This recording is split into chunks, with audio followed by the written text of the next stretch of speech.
ప్రశాంత్ కిషోర్ వేరు. ఇలాంటి వాళ్ళందరూ కూడా ఒక 10 మంది ఐఏఎస్లు ఐపీఎస్లు కింది స్థాయి అధికారులు కూడా లింకప్ అయినారు.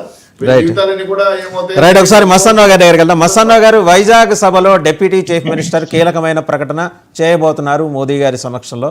స్పష్టమైన సమాచారం, రాష్ట్ర అభివృద్ధికి ఇతోధికంగా సహకరించేది. మోస్ట్ లైక్లీ అది స్టీల్ ప్లాంట్ మీద కావచ్చు, లేకపోతే రైల్వే జోన్కి, ఆల్రెడీ రైల్వే జోన్కి సంబంధించిన పని మీద వస్తున్నారు. ఇంకా ఇతరత్ర మనకి క్యాప్టివ్ మైన్స్కి సంబంధించి కావచ్చు, స్పష్టమైన సమాచారం ఉంది. అంటే ఒక లీడ్ ఎట్లా తీసుకుంటున్నారు జనసేనాని అనే దానికి ఇది ఇండికేషన్. రాష్ట్రంలో ఒక చిన్న వామనుడిలాగా వచ్చి త్రివిక్రముడిలాగా ఎలా ఎదుగుతున్నాడు, పొలిటికల్ ఫ్రంట్లో ఎదుగుతూనే స్టేట్ అడ్మినిస్ట్రేషను, స్టేట్ డెవలప్మెంట్కి సంబంధించి ఎలాంటి అడుగులు వేస్తున్నాడు అనే దానికి ఇండికేషన్ అని నేషనల్ మీడియా అభివర్ణిస్తూ చాలా కథనాలు రాసింది గడిచిన 2-3 రోజుల్లో. మీరేమంటారు? గుడ్ మార్నింగ్ అండి.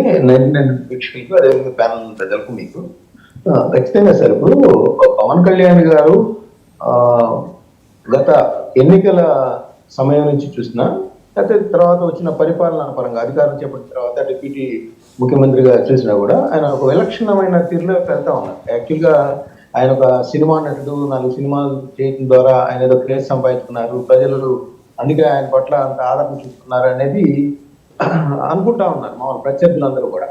నిజానికి 14 నుంచి 23 ఆయన ఒడ్డుడుకులు ఎదుర్కొన్న తీరు, అవమానాలు ఎదుర్కొన్న తీరు అన్న చూస్తే ఆయన ఓటమి పాలైన పరిస్థితి అదే నిజమనే అనుకుంటారు. ఆయనలో నాయకత్వ లక్షణం ఏమి లేదు. అది మనకి అధికారం చేపట్టిన నాటి నుంచి చూస్తే ఆయన పరిపాలన మీద సాధిస్తున్న పట్టు కానీ, లేదంటే ఆయనకి ఉన్న అవగాహన, అంటే సమాజం పట్ల ఉన్న అవగాహన, ప్రజా సమస్యల పట్ల చిత్తశుద్ధి, వాటిని ఎంత త్వరగా వాటిని పరిష్కరించాలనే దిశగా తీసుకుంటున్న నిర్ణయాలన్నీ కూడా ప్రజల్లో ఒక చర్చను తీసుకొచ్చాయి. నిజానికి చెప్పాలంటే గత కొంతకాలంగా పవన్ కళ్యాణ్ ఇప్పుడు పంచాయతీరాజ్కి సంబంధించి ఎక్కడ విమర్శలకి తావు లేకుండా, విమర్శలు అంటే పంచాయతీరాజ్ సంబంధించి ఆయనకి ఏం తెలుసు అనుకుంటాడు, ఆయన అసలు నిధులు లేకపోతే ఆయనే కొన్ని పంచాయతీలకి లక్షల రూపాయలు ఇచ్చి వేరే వాళ్ళకి కూడా 400 పంచాయతీలకు ఇచ్చారండి. 400 పంచాయతీలకు ఇచ్చారు. అవును సార్, అవును, 4 కోట్ల రూపాయలు ఇచ్చారు. అదే నేను అంటుంది, అంటే సొంత నిధులు ఇవ్వడం అనేది అసలు ఏ రాజకీయ నాయకుడు ఏం చేయట్లా. అంటే రైతులకి గతంలో కూడా ఆయన అదేవిధంగా కౌలు రైతులు ఆత్మహత్య చేసుకుంటే ప్రభుత్వం కొంత నిర్లక్ష్యం ప్రదర్శించిన నేపథ్యంలో వాళ్ళందరికీ ఇంటికి వాళ్ళకి ఇచ్చుకొని కొంతమంది ఇళ్ళకి వెళ్ళి ఆ విధంగా ఇచ్చిన పరిస్థితి కూడా ఉంది.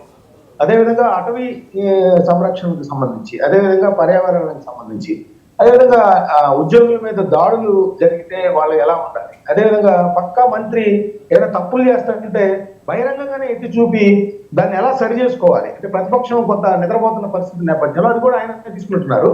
సో మహిళలు, అదే ప్రజల రక్షణకి సంబంధించి ఎక్కడెక్కడ లోపాలు జరుగుతున్నాయి, అధికారులు ఏ విధంగా ప్రభుత్వానికి సహకరించలేకుండా గత ప్రభుత్వ నేడలోనే ఇంకా ఉంటున్నారు, ఇవన్నీ చూసిన తర్వాత ఆయన పరిపాలన పట్ల ఆయన మీద ఒక మక్కువ పెరిగింది ప్రజల్లో కూడా. ఇంకోటి చూస్తే బీజేపీకి చూస్తే మీరు ఇందాక అన్నారు, నరేంద్ర మోడీ గారు కానీ బీజేపీ కేంద్ర మంత్రులు కానీ చాలా హైయెస్ట్ ప్రయారిటీ ఇస్తున్న పరిస్థితి కూడా పవన్ కళ్యాణ్ కనిపిస్తా ఉంది. ఎందుకంటే ఆ రోజు చూసాం మనం 8-9 మంది మంత్రులు రాష్ట్రానికి సంబంధించి ఆయా శాఖలకు సంబంధించి ఏదైతే పెండింగ్ పనులు ఉన్నాయో వాటి గురించి ఆయన ఫైల్స్ పట్టుకొని వెళ్తే వాటిని ఆయన ఇన్వైట్ చేయడంతో పాటు వాటికి సంబంధించిన హామీలు ఇవ్వటం. అదేవిధంగా వాళ్ళు మహారాష్ట్ర, అంటే ఎన్డీఏ కూటమిలో మన రాష్ట్ర తెలుగు రాష్ట్రాల నుంచి చూసుకుంటే ఇక్కడ మన ఆంధ్రప్రదేశ్ నుంచి ముఖ్యంగా కేవలం పవన్ కళ్యాణ్ గారినే తీసుకెళ్లి అక్కడ ప్రచారం చేయించుకున్న పరిస్థితి, దానివల్ల ఎంత లబ్ధి పొందారు, ప్రజల్లో అక్కడ ఎంత ఆదరణ అనేది కూడా ఆయన నిరూపించుకున్న పరిస్థితి. సో ఇవన్నీ నేపథ్యంలో ఆయన సనాతన ధర్మానికి సంబంధించి ఆయన తిరుపతిలో చేసిన వ్యాఖ్యలు, ఇవన్నీ కూడా బీజేపీ ఒక దక్షిణాది రాష్ట్రాల్లో ఒక పవన్ కళ్యాణ్ని ఒక ప్రధానమైన నాయకుడిగా ఫోకస్ చేయదలుచుకుంది అనే దానికి ఈ సంకేతాలుగా ఇవన్నీ కనిపిస్తా ఉన్నాయి. సింగిల్ లైన్లో చెప్పాలంటే దక్షిణ భారతదేశంలో బీజేపీకి పవన్ కళ్యాణ్ ఒక దీప శిఖరం. He's going to show the light. ఆయన లైట్, మనకి సముద్రంలో ఇది ఉంటుంది కదా, లైట్ హౌస్ ఎలా ఉంటుందో సౌత్ ఇండియాకి ఆయన బీజేపీకి అలాగా. సో ఇప్పుడు విశాఖపట్నంలో నరేంద్ర మోడీ గారికి సంబంధించి ఆయన సభలో నిజానికి అందరూ కూడా ఎదురు చూస్తా ఉన్నారు. అంటే పవన్ కళ్యాణ్ గారు అక్కడ మహారాష్ట్రలో అంత సపోర్ట్ చేసి అక్కడ విజయం సాధించిన తర్వాత బహిరంగంగా మాట్లాడే పరిస్థితి లేదు. సో ఇప్పుడు మన రాష్ట్రానికి సంబంధించి అమరావతికి సంబంధించి రైల్వే లైన్ కూడా పవన్ కళ్యాణ్ గారి వల్ల వచ్చిన చంద్రబాబు నాయుడు గారు కామెంట్ చేసిన పరిస్థితి ఉంది. సో అవన్నీ కూడా మన రాష్ట్రానికి అనుకూలించే అంశాలు. సార్ ఇంకొక టైం తీసుకుంటారు. ఇందాక మీరు విజయవాడలో సంబంధించారు. పవన్ కళ్యాణ్కి సంబంధించి పుస్తక దినోత్సవం నిర్వాహకులు పవన్ కళ్యాణ్ గారు తీసుకురావడం అనేది ఒక పెద్ద మంచి పరిణామం అన్నమాట. ఆయన ఇటీవల కాలంలో చూస్తే తన అభిమానుల్ని మంచి పనుల వైపు ఎలా మళ్ళిస్తున్నారనడానికి ఆయన మన్యంకి వెళ్ళినప్పుడు అందరూ ఓజీ ఓజీ అని అరుస్తూ ఉంటే మాకు సినిమాలు కాదు బడి కావాలి మనకి అని చెప్పారు. ఇక్కడ చూస్తే నిన్న కూడా ఓజీ ఓజీ అని అరుస్తూ ఉంటే ఓజీ కాదయా, ఓజీ గురించి కాదు మీరు అనాల్సింది శ్రీశ్రీ అని అన్నాడు. సో మీరు నన్ను ఎలా ప్రాణానికి ప్రేమిస్తారో నేను ప్రాణంగా పుస్తకాలు ప్రేమిస్తాను, మీరు కూడా పుస్తకాల పట్ల అలా మక్కువ పెంచుకోండి అని చెప్పేసి ఆయనకున్న లక్షలాది అభిమానుల్ని అటువైపు మళ్ళించే ఇది చేసిన పరిస్థితి. ఎందుకంటే నేను లైబ్రరీ సైన్స్ కోర్సు చదివానండి.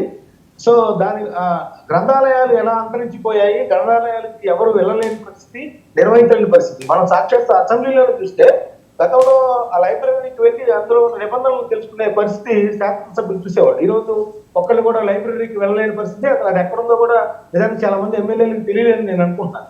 సో ఇలాంటి పరిస్థితుల్లో ఆయన ఆ విధమైన వ్యాఖ్య చేయడం మనందరం కూడా ఆహ్వానించాల్సిన అంశం. రైట్, మళ్ళీ వస్తానండి మీ దగ్గరికి ఒకసారి చిన్నపరెడ్డి గారి దగ్గరికి వెళ్ళాం. వారు చాలా ఓపికగా విన్నారు, వైసీపీ నాయకులు. సో ఇదండి, ఇంకా మనం అధికారంలో లేకపోయినా మన కండకావరం ఏమాత్రం తగ్గల. కాకినాడ ఇన్సిడెంట్ చూసాం. ఊళ్ళో కుటుంబాలను వెలేయటం ఏంటండి, వాళ్ళు ఏ పార్టీలు వాళ్ళు, లేకపోతే ఏ కులాలు ఏ మతాలు ఇవన్నీ పక్కన పెట్టండి. చిన్న ఊరు, ఆ ఊళ్ళో 10 మంది కలిసి ఉండాల్సిందే. బాబాయ్, పిన్ని, పెద్దమ్మ, పెదనాన్న అని పిలుచుకునే ఊళ్ళో 5 కుటుంబాలను వెలేయటం అంటే ఏంటి? మీరు అనుకుంటున్నారా స్టిల్ మీరు ఇంకా పవర్లోనే ఉన్నారు?